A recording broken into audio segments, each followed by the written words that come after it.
So I define transgender simply as anyone who does not identify, either completely or partially, with the sex that they were assigned at birth, and cisgender, by contrast, is someone who's not trans. A trans woman is a woman who is of transgender experience, who identifies in that way. Generally, it would mean that she was assigned something else at birth.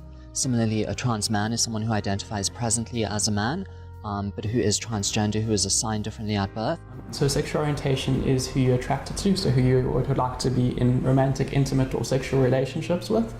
And that's often traditionally been kind of categorized as kind of homosexual, bisexual, or heterosexual.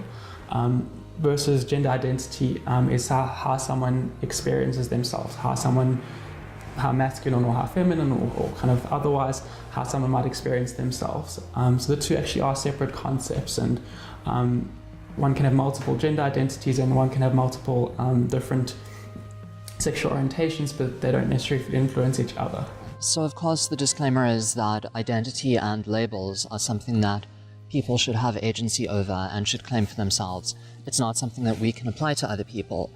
I claim the label of trans woman because it feels right for me. The biological basis for dividing sex into binary boxes is very flawed in the first instance. I think trans people have been around for many, many years, and they're a natural form of gender diversity.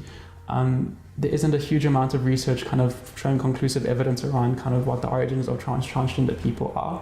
I think, by starting to ask ourselves why certain people are transgendered, maybe we should also be asking ourselves why, certain people are cisgendered. So I think different scientists will come with different, ideas and postulations. It could be chemical, could be hormonal, environmental. But at the end of the day, like I say, every patient's journey is unique, and it should be respected as such. And I don't think at the end of the day, when I'm approached by a transgender patient, I would want to first find out why they are transgender in the first place. I suppose the concern about trying to find a cause is often trying to almost pathologize something. They're saying there's a problem, and if we can find the cause, we can solve that problem. But I don't think there's a problem that needs to be solved.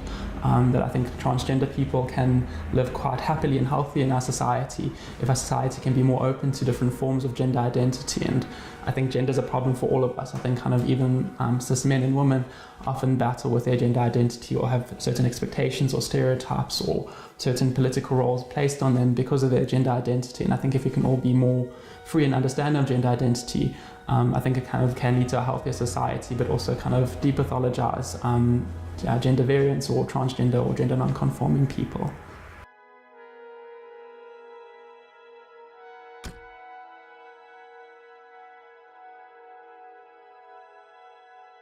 I think trans people are very nervous when they get in contact with medical practitioners for a very good reason. What happens is that the medical practitioner is very uncomfortable and they transfer that discomfort that they feel onto the patient, and the whole thing just becomes very difficult. I've had patients that have, told me stories of the experiences they go through, when they, especially in the public health, space. That's where, a lot of patients have reported, some of the ill treatment that they have gotten. We don't necessarily know how we're going to be treated.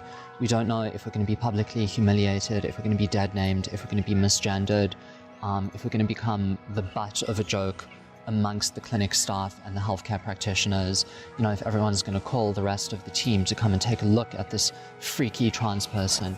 So transgender people often are a vulnerable segment of the population.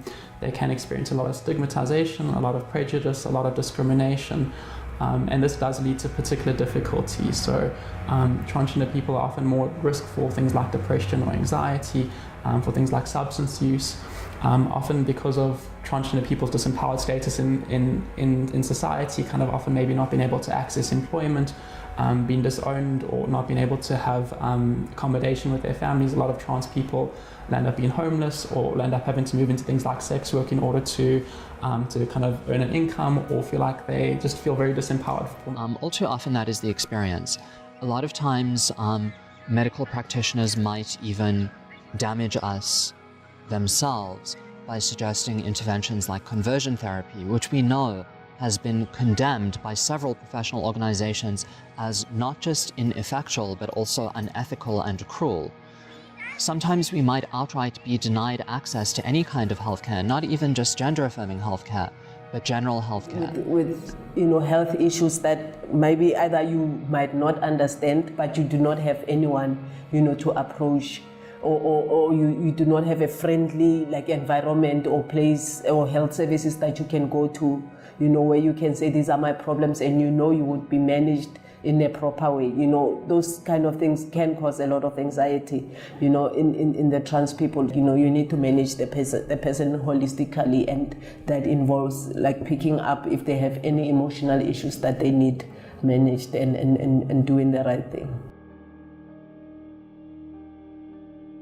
As an LGBTI person myself, I've picked up a lot in conversations, with my fellow LGBTI people, that there are definitely issues, to access because of mainly provider attitudes, more than any other reasons. Being inclusive to transgender patients didn't come easy to me. I come from a strict religious upbringing myself, and the filters that I grew up with prohibited me from actually helping trans patients initially. I felt that if God created the body that way, I'm not allowed to interfere, until one day I realized, oh, okay, so rich coming from me, it's okay to have boob jobs, it's okay to have your hair highlighted and wear makeup, so you essentially change your body, but another person whose body is wrong is not allowed to change their body. And it was just it just dawned on me, and then I realized that I'm just helping the person to change their body to being more appropriate, and it has since become an absolute passion of mine to help trans patients. So HRT basically stands for hormone replacement therapy. We are replacing inappropriate hormones with hormones that are more appropriate to a patient's identity. So when we speak about patients who were assigned male at birth, or patients who wish to feminize, we would be speaking about administering exogenous estrogen, sometimes progesterone, and also giving an agent that will block the effects of testosterone, which is a very potent sex hormone. The irreversible effects of estrogen predominantly relate to breast development.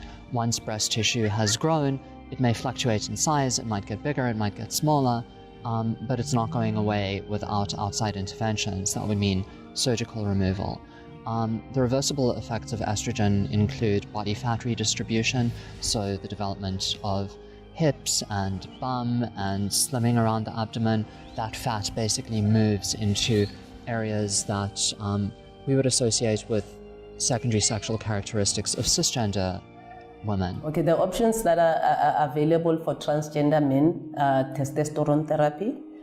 So that's when we put patient on maybe every second week or every month injections of testosterone, while monitoring the increase of testosterone levels in the patient. So the effect of testosterone on the body, you get the typical things like increasing in muscle strength, deepening of the voice, and then what you will expect from an emotional side is maybe a little bit more aggression, an increase in the libido, maybe some irritability. But I must say, in my experience, when you give a person the hormones that is cis with their gender experience, they feel much better. One would like to hope that the doctor is giving himself out as somebody who is friendly and accepting of this, and then you just sit and you listen to the person's story, and you don't have to ask probing questions. I don't think it is okay or fair to, when you are approached by a transgender person to claim ignorance, or say, no, I cannot help you because I do not know. I think, as much as you learn about pediatrics and women's health and men's health, because when you also talk sexual and reproductive health, the transgender, patient might be a patient that will come and need assistance from you, so I feel it should actually be part of the learnings at the medical school, the whole LGBTI health.